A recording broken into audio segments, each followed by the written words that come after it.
What is going on, everybody, and welcome back to Oscar's Cozy Corner. Now, we're just a couple of days away from the So Delightful update, which means that we're also just a couple of days away from a brand new star path. The other day, I did post a video taking a first look at the star path, breaking down the emoji teasers that Gameloft shared on social media, as well as the little clip that we saw during this month's showcase stream. For today's video, I do want to share the top 3 things that you can do over the next couple of days to prepare for the star path, and some of the tasks that it may include.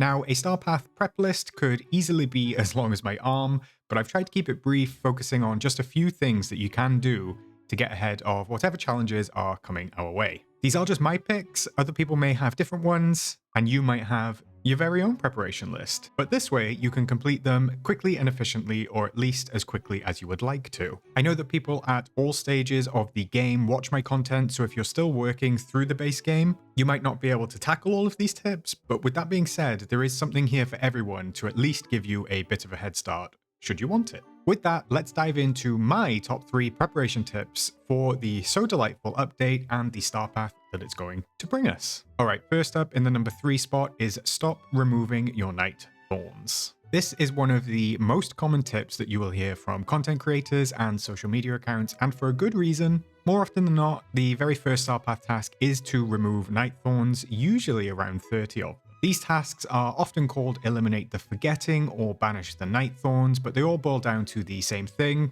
clearing up those pesky thorns.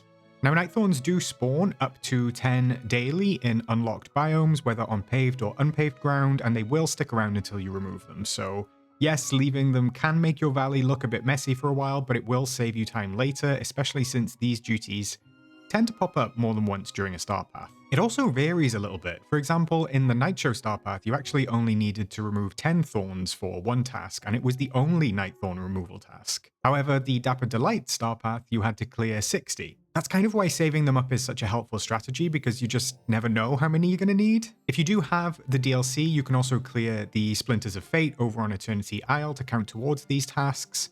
And with the storybook Veil arriving, we'll see if the new Inkies contribute as well. I suspect that they will, but the Inkies respawn rate at the moment has been a bit unpredictable, although that might well get fixed on Wednesday as well, because we do know that a little hotfix is coming for the DLC. Either way, with regards to Night Thorns, it is a small inconvenience now. I know it's difficult if you're a big fan of decorating, but it will be a big time saver later.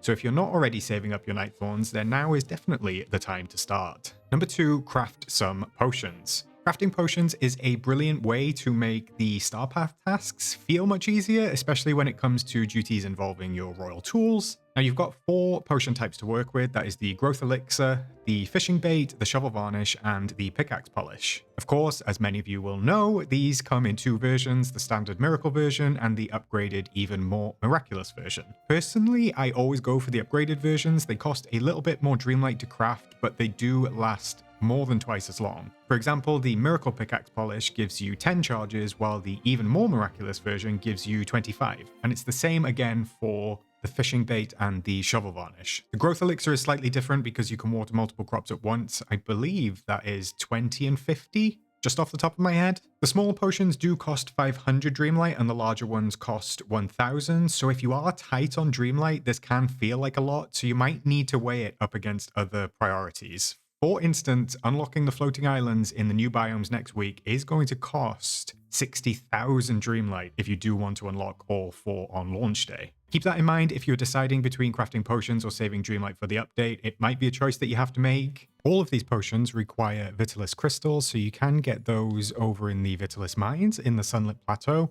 So if you do get a chance to do some grinding, maybe over the weekend or at the start of next week, it's definitely worth heading over there, going into the mines, and probably just doing a couple of cycles around and just hitting those rocks and trying to get as many crystals as you can. It sounds backwards, but you can also add a buff to your pickaxe up front, so you can mine for more Vitalis crystals, enabling you to make more potions and enchantments. I know that sounds a bit odd, however, you kind of have to use crystals to make crystals, if that makes sense. It's kind of like when people say you have to have money to make money, I guess, kind of. So in that case, I would probably assess which task you like doing the most, and then you might not necessarily need to make an enchantment for that. If you do really love growing crops and you're happy to wait for it to rain, or you don't mind watering them yourself, then you can plant those and leave them and come back later. However, if you're like me and you hate the fishing tasks, it can be helpful to have the fishing bait crafted and ready to go in your inventory, particularly when the duties ask for gold bubblefish. However, Gameloft could decide to give us another one where we can only fish in blue circles, and Tilapia, I am looking at you, especially when it was locked to the Sunlit Plateau. But anyway, these enchantments are especially useful for specific tasks like mining shiny gems and catching certain fish. So having the right potion ready to go in your inventory can make all of the difference for completing the star path, if you like to get through it as fast as I do. So my top tip ahead of Wednesday is, as I said, take advantage of the current memory orb glitch in Storybook Vale if you have the expansion pass. In the Nitro Star Path, there was a new task to open memory orbs, which caught many of us off guard. Memories are notoriously hard to grind out, but there is actually currently what seems to be a glitch that increases the memory orb drop rate when using a shovel varnish potion on the Storybook Vale. Now, we don't know if this glitch will still work after the update, so this is the perfect time to take advantage of it. Equip your shovel varnish, head to the Vale, and just start digging. Not every orb is going to give you a memory. Many will just drop coins, but the coin orbs still count towards the Star Path duties. You just need to open a memory orb, no matter what it gives you in the end. But even beyond the Star Path, farming memory orbs right now is probably worth your time, as completing memories can take ages. So if you do have some free time before the update, I highly recommend grinding out a few and just trying to dig. Well, that is a wrap on my top 3 preparation tips for the upcoming So Delightful Star Path. I do hope that these tips help you get a head start on the update and make your Star Path grinding a little smoother. Look, I know that people like to speedrun the Star Path, and I know that people like to take their time. However you like to play and whatever you like to do, I hope that this was helpful in some way. This is obviously focused on completing the star path a little quicker. That's just how I like to play. I like to get the items kind of as soon as I can, but there's absolutely nothing wrong with taking your time either. Take as long as you need. We have what, 6-8 weeks, something like that. So yeah, go at your own pace. But if you do follow these tips, whether you're stacking Night Thorns, crafting potions, or farming memory orbs, you should be in great shape when the new duties drop next week. But I do want to hear from you. Do you have any go-to prep strategies for the star paths, or maybe even a tip that I haven't mentioned here? Let me know in the comments down below. I would love to hear your thoughts. If you enjoyed this video, please give it a thumbs up. It really helps the channel to grow. And if you're new here, don't forget to subscribe and maybe turn notifications on so you don't miss any of my upcoming Disney Dreamlight Valley content. Thank you so much for watching. I will see you soon for even more. But until next time, take care, have fun, and I will see you in the valley.